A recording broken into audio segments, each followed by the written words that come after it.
రక్షకుని చూడవచ్చిన ఆ గొల్లలు జ్ఞానుల సందడితో రాజుల గుమ్మమును చేరెను అగోచరుడైన యేసు వార్తలు.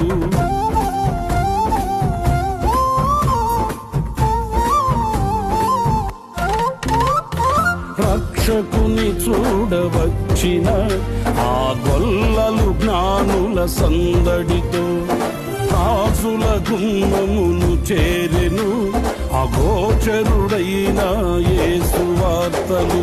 సింహ స్వప్నమై నిలిచెనుగా, సింహాసనములు వదిలెనుగా, శిరము వంచి శ్రీమంతునికి సాటి లేరని కొలిచిరిగా. శిరము వంచి శ్రీమంతునికి సాటి లేరని కొలిచిరిగా.